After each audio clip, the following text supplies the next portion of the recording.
Hunter Biden is planning to sue Fox News. According to a letter from his lawyers, the lawsuit is imminent. NBC's Ryan Nobles joins me now. Ryan, what more can you tell us? Yeah, that's right, Chris. This is a letter obtained by NBC's Sarah Fitzpatrick that comes from the new attorney that Hunter Biden has entered into a contract with, and that's famed entertainment lawyer Mark Geragos. And in this letter, he sends a warning to the Fox News Corporation and Fox News Digital that they are preparing to sue the company for what they describe as conspiracy and subsequent actions to defame Mr. Biden and paint him in a false light, as well as the unlicensed commercial exploitation of his image, name and likeness, and the unlawful publication of hacked intimate images of him. And this, of course, stems from the fact that, of course, Hunter Biden has been in the news quite a bit over the past couple of years because of his legal issues. And then, of course, the broad impeachment inquiry that's taking place by the House of Representatives.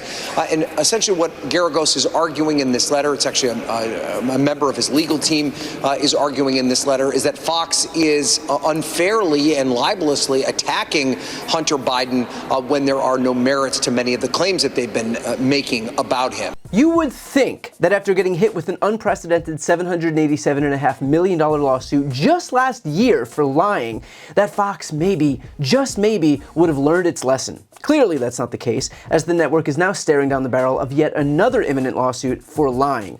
And we'll get into the specifics in a moment, but first, so as not to bury the lead here, I have to say this. Fox's business model is lying to its audience, period. It is not normal for an organization whose job is to report accurate information to its audience to pay hundreds of millions of dollars every year because they cannot stop lying. Fox is not news, it is the propaganda arm of the Republican Party. The reason they won't stop lying is because if they told the truth, it would reflect really poorly on the people that they carry water for. And so instead, they lie, knowing that getting sued for spewing bullshit is a cost of doing business. And considering they are literally in the business of lying to their audience, nothing's gonna change. Now, on this specific lawsuit, it centers around the relentless barrage of attacks that Hunter Biden suffered at the hands of Fox, such as claims that Hunter and his father were involved in some sweeping pay-for-play scheme with foreign nations to buy influence in the White House, all predicated on testimony from a whistleblower whose claims were outright lies and who was indicted by the DOJ for providing false statements. The lawsuit makes clear that those attacks were baseless, and in fact, we know they were baseless because if there was any merit to these claims, James Comer and Jim Jordan and the rest of this band of Trump sycophants would have fallen over themselves to impeach Joe Biden and recommend charges for his son. Instead, well, here's what happened. We got like 3.5 minutes here. I mean, let's just do the impeachment. I mean, why continue to waste millions of dollars of the taxpayers' money if we're going to impeach because you believe you've shown he's committed a high crime and misdemeanor? What are you waiting on? Let's just do it. I mean, by the way, we got Chairman Jordan here also, the double chairman. Why aren't you guys calling for the vote in your committee? When is it going to happen? When can we tell the American people you're going to stop wasting their money and just call for the vote on impeachment? Gentlemen, yield? Sure. We don't do snap impeachments like you guys. We actually do the facts. We do oversight according to the Constitution. You're never going to call for it. You're never going to call for it. I mean, now you can predict. You can predict the future. How do you know? You guys only have 6 more months probably in power, right, until the election. So, are you gonna do it in 2 months? Are you gonna do it in 3 months? Like, tell the American people. Does the Constitution put a time limit on oversight? I don't think I didn't read that in the Constitution. If you believe you can't call for the impeachment now, then what you're admitting is you haven't yet proven that he's committed a high crime and misdemeanor. You haven't proven it yet. Otherwise, you would call for it, I assume. We're doing our work. Okay, so they haven't proven it. Right? They haven't proven he committed a high crime and misdemeanor. Otherwise, we would call for impeachment. And ultimately, Comer even conceded that his investigation was dead and that the best he could do was to recommend criminal referrals. We've been, again, referring back and forth to the testimony that we've heard, that we've aired here live on National Report, and again, statements that were made. All of this in regards to the impeachment inquiry. I'm curious to know what you say to those that push back and say there's no appetite in the House and definitely not the Senate for an impeachment. Perhaps there would be criminal referrals moving forward, but then you'd be met with another barrier, if you will, of the statute of limitations, meaning where are you attempting to go at this point, Congressman? Well, I want to hold accountability. That's what we said all along. We said when we launched the investigation, we want to provide the truth to the American people and then provide real accountability. So what does real accountability look like? Does it look like impeaching Joe Biden in the House and then the Senate tabling it like they're going to do with the Merrick Garland impeachment? Or does it mean providing real criminal referrals to the Department of Justice? I think the latter. Look, I would vote to impeach Joe Biden right now.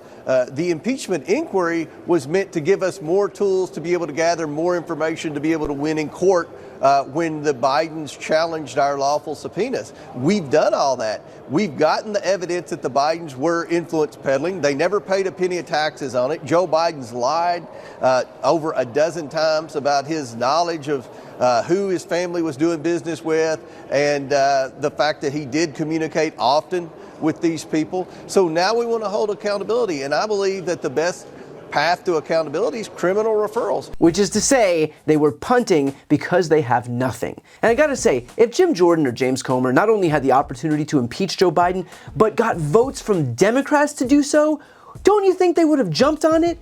And yet they didn't because they had nothing, and they always had nothing, which makes the fact that Fox News was spewing this bullshit on a daily basis even more egregious, and from a legal perspective, even more costly. Media Matters did a complete breakdown of the extent to which Fox was instrumental in helping build the house of cards that was the failed impeachment effort against Biden and the defamatory campaign against his son Hunter.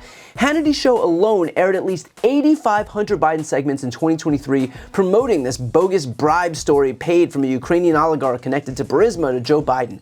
Maria Bartiromo pushed the same story more than 200 times in 2023. In total, and this is from NBC News, Hunter Biden had been a focus of the Fox News coverage for the last several years. A review of the network's transcripts by the group Media Matters cites at least 13,440 mentions of Hunter Biden since January 2023. Over 13,000 references. Let's be clear, Fox knew what it was doing. As I mentioned at the top, the goal of these broadcasts was never the truth. It was always to alter the narrative. And Fox knew that it was peddling nonsense from the start. There was quite literally never any evidence to back any of this up.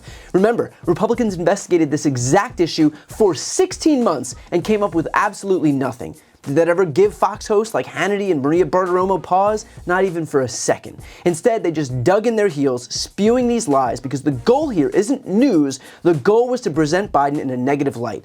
Look, even Fox knows that they're not going to be able to rehab Donald Trump's image, but what they can do is give the optics that Joe Biden is just as corrupt. And hopefully, as far as they're concerned, that would eliminate the subject of corruption as an issue that could hurt Donald Trump, since they would both be on equal footing.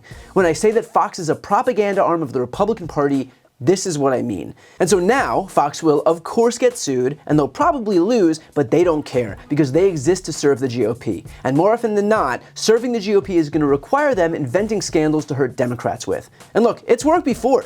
They've had success filling the airwaves with nothing burger scandals before. Benghazi, Hillary's emails. You almost can't blame them for tripling down on the lies. Only now, their lies are so egregious and their legal exposure so obvious that they are, yet again, going to have to pay for it. But hey, when you're in the business of lying, that's just Tuesday. And let's be clear, this isn't even the only lawsuit they're contending with right now. I mentioned the $787 million lawsuit at the hands of Dominion Voting Systems. Fox also agreed to a $12 million settlement with a former employee who claims that she was pressured by Fox to provide false information during the Dominion case.